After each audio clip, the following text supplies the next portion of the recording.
नमस्कार मित्रों। ओशो इंटरनेशनल पुणे से एक बड़ी बेहतरीन पत्रिका निकलती थी जिसका नाम था ओशो टाइम्स। और वह पत्रिका साहित्यकारों, ध्यान और ओशो प्रेमियों और सृजनशील व्यक्तियों में बड़ी लोकप्रिय रही है। अब उस पत्रिका को यस ओशो के नाम से पुणे से निकाला जाता है। इस पत्रिका में एक स्तंभ होता था, कटाक्ष कथा, लेकिन काफ़ी समय से उस स्तंभ के लिए लिखा नहीं जा रहा था। इस माह से हम दोबारा उस कटाक्ष कथा स्तंभ को शुरू कर रहे हैं। ओशो के जितने भी प्रवचन हैं उसमें हास्य और व्यंग का बड़ा महत्व रहा है। उनके प्रवचन बड़े व्यंग्यात्मक शैली में प्रस्तुत किए जाते थे। और ओशो कहते हैं कि हास्य एक आयामी नहीं है, इसमें मनुष्य की आत्मा के तीनों आयाम हैं।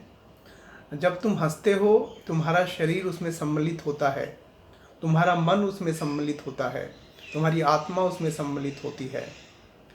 हास्य में भेद खो जाते हैं, विभाजन खो जाते हैं, खंड मना व्यक्तित्व खो जाता है। मनुष्य का हास्य उसे छीन लेना उसका जीवन ही छीन लेना है। तो अपना एक व्यंग्य मैं आपके सामने प्रस्तुत करूंगा।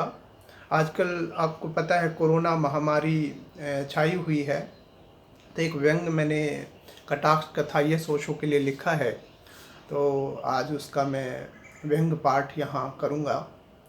व्यंग्य का शीर्षक है कुमारी महामारी कोरिना देवी का पदार्पण। पूरा गांव भन्नाया हुआ है। वुहान नगरी से चमगादड़ एयरलाइंस पर कुमारी महामारी कोरिना देवी का आगमन हो चुका है। ग्रामवासियों के पीछे कुमारी महामारी हाथ धोकर पीछे पड़ गई है। जो लोग शौच के बाद भी हाथ धोने को धर्म संकट मानते थे, वे शौच जाने से पहले भी हाथ धो रहे हैं। हालांकि संस्कारी कोरिना देवी 5 ज्ञानेंद्रियों में से 3 और कर्मेंद्रियों में से केवल एक ही इंद्री से मनुष्य की देह में प्रवेश को उचित मानती है। ईश्वर ने भी कोरिना की गुंडई से अपने घर के कपाट पर ताले जड़ लिए, तो इंसान को भी घरों में रहने की मिन्नतें की गई। ग्रामवासी 4 लोगों में उठने बैठने लायक नहीं रहे और ना ही किसी को मुंह दिखाने लायक रहे। घरों में कैद निठल्ले गांव वाले 3-3 घंटे ये सोचते रहते कि उन्हें अगले 3 घंटे क्या सोचना है।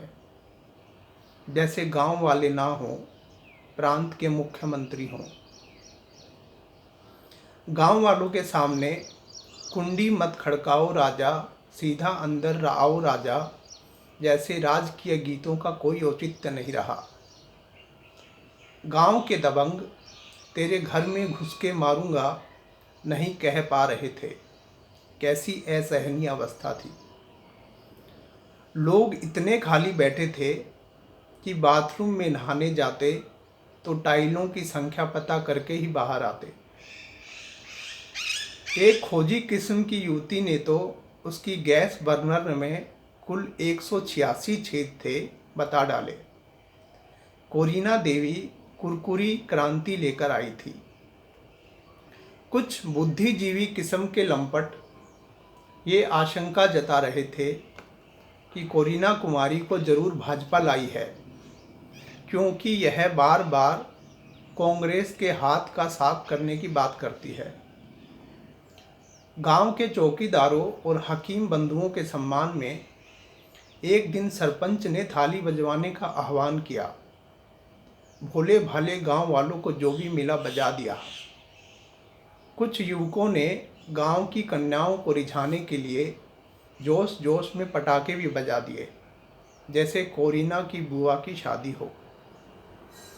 गांव के सरपंच ने आपातकालीन निर्देशिका का लोकार्पण किया, जिसमें शराब के ठेकों पर एक समय पर 5 लोगों को ही जाने की मंजूरी दी गई। सबसे पहले गए उन 5 लोगों को आज पूरा गांव खोज रहा है, क्योंकि वे ठेका लूटकर भाग गए थे। उनके मुंह पर मास्क होने की वजह से वे आज तक पकड़े नहीं जा सके। लेकिन गांव के सुरा प्रेमी, जिन्हें लोगों ने ईर्ष्यावश बेवड़े संबोधन भी दिया है, एक जगह से ब्लैक में सुरा प्राप्त कर पा रहे थे।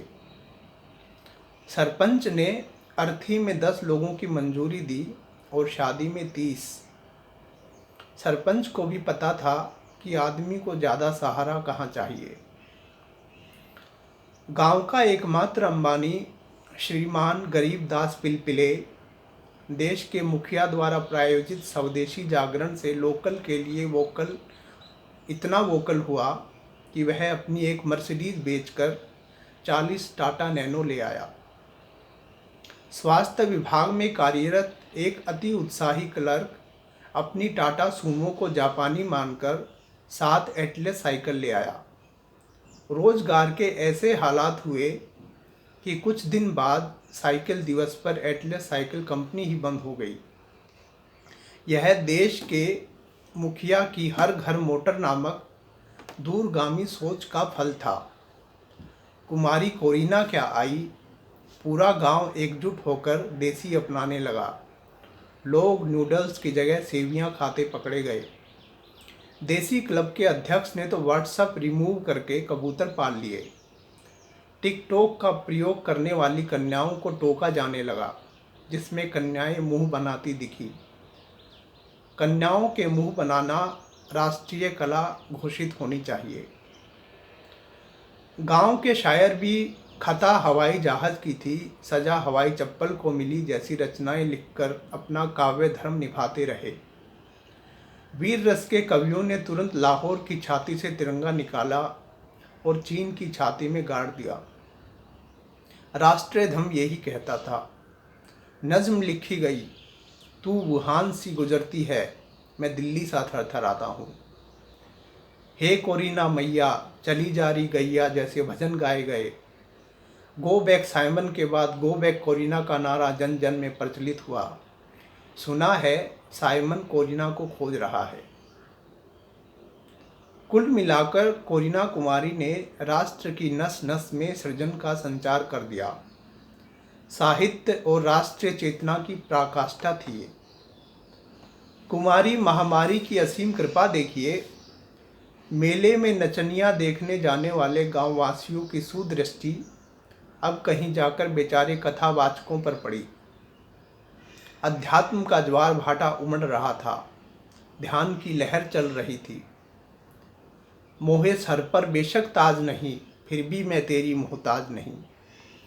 कवि और मीरा युवक युवतियों के आदर्श हो चले थे। टिकटॉक वाले अपने वार्तालाप में लाओ त्सु के हाइकू कोट करने लगे थे। रूमी तो उनकी जिह्वा पर लेटा रहता था। हर आंगन में ओशो के प्रवचन गूंज रहे थे। महामारी क्या थी, एक सद्गुरु की पुकार थी जैसे। अस्तित्व का षड्यंत्र प्रतीत होती थी कोरिना, जिसके एक हाथ में एक तारा और दूजे में डफली थी और जिसकी धुन पर सारी पृथ्वी नाच रही थी।